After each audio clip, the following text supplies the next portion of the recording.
Do you know what, Victoria? With the greatest respect, I think you talk utter shit. All right. And I'm sorry. I've known you a long time. I think you've disappeared down a conspiracy rabbit hole that is frankly repulsive. I've always been to Georgia. Actually, I'm not going to let you smear them. I'm sorry. I'm not. She was the girl I'm just not that going to set let you up do it. Tom Parker No, I'm not going to Bowles. let you do it. No, sorry, she cut did it, it. Mike. She did I'm that not going to let you do it. I'm not letting you do it.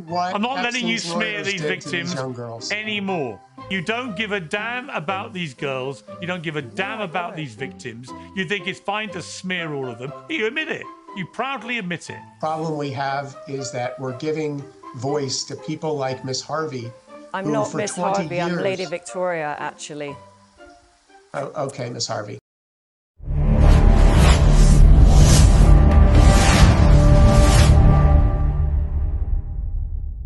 All right, this next clip is one of those moments that honestly makes your jaw drop because what unfolds here is seriously uncomfortable to watch, and not in a small way.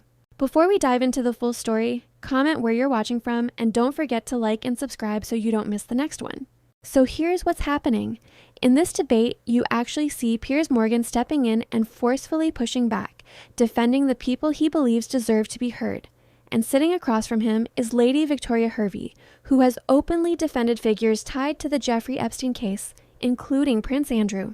But during this exchange, she makes a series of statements that quickly turn the conversation from a normal panel discussion into something far more tense and shocking. The tone shifts, the reactions sharpen, and you can feel the entire debate heading toward a meltdown. We're going to watch the clip through first, and I'll save my full thoughts and breakdown for the end so you can see exactly how it plays out. All right, let's jump into it. Lady Victoria Hervey, I mean, you've been very steadfast in your support of Andrew Mountbatten Windsor, but given what you've now That's quite a long name, isn't it? reading, well, you know, he had all his titles stripped quite rightly, he's but still got given his what name. you've now, right, but given what you've now seen about what he was up to, so let me just give you an update. Let me just give you an update. So as of within the last 24 hours, the FBI did a statement and they said, with all the information that they have seen, all the millions of files, everything, they have come to a conclusion that this was not a sex trafficking ring. Well, where's that statement? Let that sink in. It's all over. I sent the link to your producers this morning. So no one's been able to find that statement. So you're talking about a statement nobody has seen this statement. The FBI has said, and I will send it to your people afterwards, that it was not. So exactly what I told you in 2019, I said, Piers, these girls were not trafficked. And that word was too strong a word. Anyway, the FBI have recently said this in the last 24 hours. It was not a sex trafficking operation. Yes. Well, let me bring Spencer Cooven. Let me bring Spencer Cooven back on that, because you'll know better than anybody. It's out there, and I will. Spencer Cooven, apparently none of this involves sex trafficking. Spencer Cooven. There might have been girls that were abused. That is not the wording, but it was not a. It was not a sex trafficking ring. Miss Harvey. So I just want to get the right information out there, because there's a lot of disinformation. Well, yeah, and most of it appears to be coming out of your mouth. I think at the end of the day, what we need to remember is you're making money from this. We have nearly hundreds of young girls under the age of 18 that were sexually abused and trafficked because you are making money Jeffrey from Epstein, this. By Jeffrey Epstein and Ghislaine Maxwell. Don't forget that we have one woman who's sitting in jail, convicted. How much money did you make from this? Convicted of sex trafficking. And at the end of the day, I think the problem we have is that we're giving voice to people like Miss Harvey. I'm not Miss Harvey, I'm Lady Victoria, actually. Oh, okay, Miss Harvey. For 20 years, people have been fighting. These young girls have been fighting to be heard, fighting to make sure the world knows what happened to them. So how much money have you made from this? And finally, the U.S. government is starting to release the documents that verify what these girls have been saying all along. The FBI just verified it's not a sex trafficking ring, okay? Okay, is this the same FBI that apparently is hiding additional documents and deleting names that are in those documents? I don't know, is it the same FBI that we're talking about? That's what's happening. So yeah, it's out there. Even ABC News, which is, you know, not always the most reliable. Victoria, here's what I just find completely baffling. That even with this unbelievable document they also spoke about Virginia. No, hang on, let me finish. How Virginia lied. Let me finish, this is please. huge. Let me finish, please. Yeah. Let me finish. Even notwithstanding a 3 million document dump of files, which reveal the most horrific stuff going on with Epstein, with Ghislaine Maxwell, with others, you still just want to pretend there's nothing to see here. Why? I'm not pretending there's nothing to see here. I'm just stating what the FBI have come to the conclusion it was not a sex trafficking ring. Well, nobody's seen that. Which means Ghislaine is in jail for not trafficking to anybody. So she should be released right away. She was found guilty. But there were no clients. There was no client list, Piers. You're not understanding it. I like you a lot. You're not understanding she was convicted and sent to prison. I know. It's very frustrating for people like you because it's just like the media has built it up into this huge thing. Yes, obviously, Jeffrey Epstein was a spy. Like, that is true. Like, he was working for various different intelligences. We know that. But the fact is, he was not lending out the girls to his friends. He was.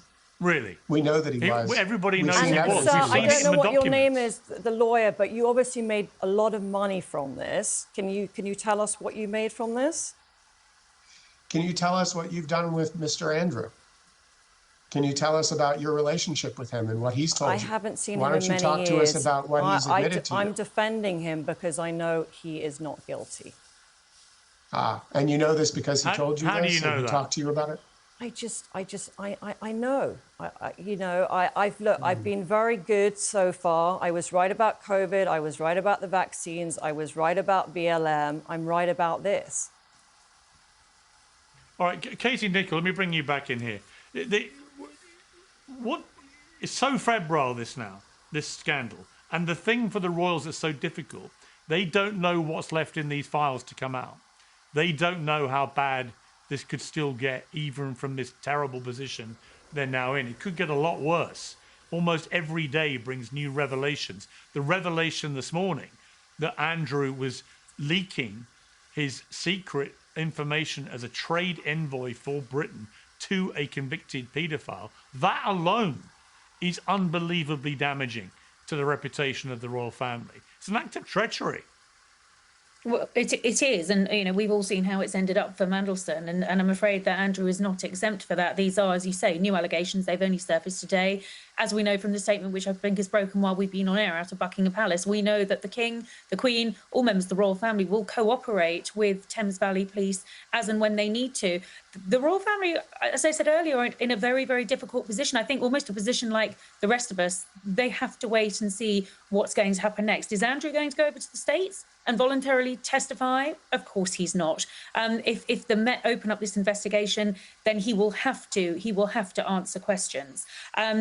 And I think most people feel that that's exactly what he needs to do. But perhaps first, you know, the statement that needs to come is from Andrew Mountbatten-Windsor, from Sandringham, expressing some empathy for those victims. There is such a gaping hole in all of this, and that he's left that to other members of his family to do.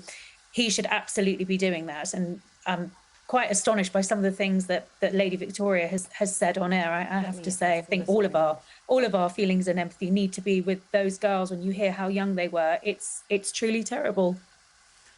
I'm afraid Victoria I just thought of something else I would just like to put out there because, you know, being in my position, I have been in a position where I have been able to be vocal, and that means that I've had a lot of people reaching out to me with information.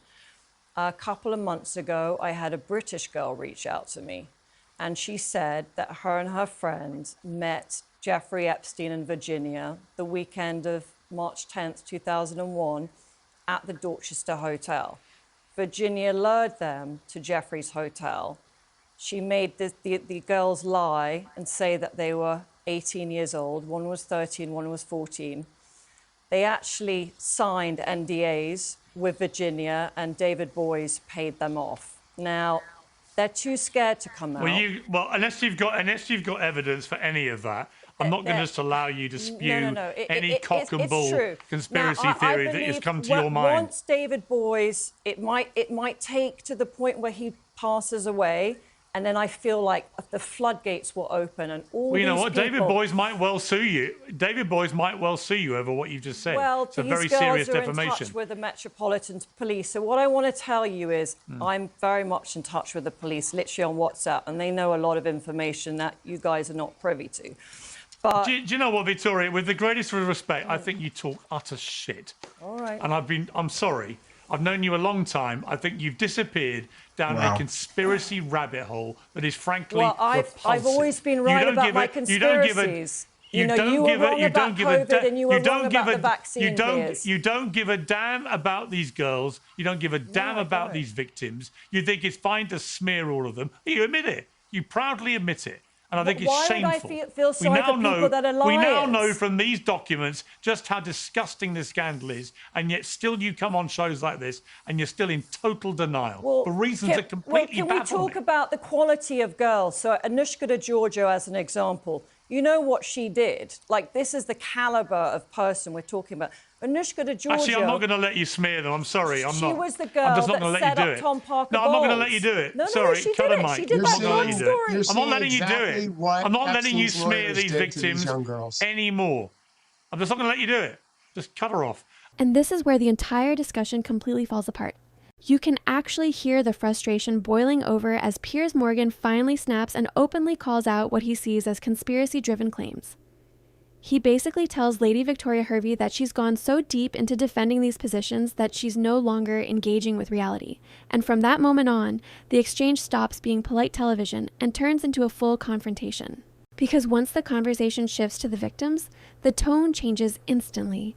Morgan refuses to let the discussion move into attacking or discrediting the young women connected to the Jeffrey Epstein scandal.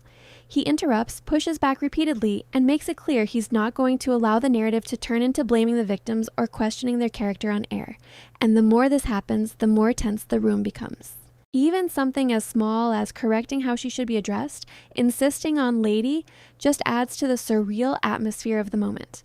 Because while the panel is arguing about serious allegations, there's this strange clash between status, influence, and the very real human stories being discussed. By the time the exchange ends, it honestly feels less like a normal debate and more like a public meltdown unfolding in real time. And looking at the aftermath, that's what makes this moment stand out so much. It's incredibly rare to hear someone go as far as openly dismissing or questioning the credibility of the victims in such a direct way on a live broadcast. That alone explains why this clip spread so fast and why so many viewers reacted strongly to it. For me personally, that was the most shocking part. Not just the claims themselves, but the confidence behind them.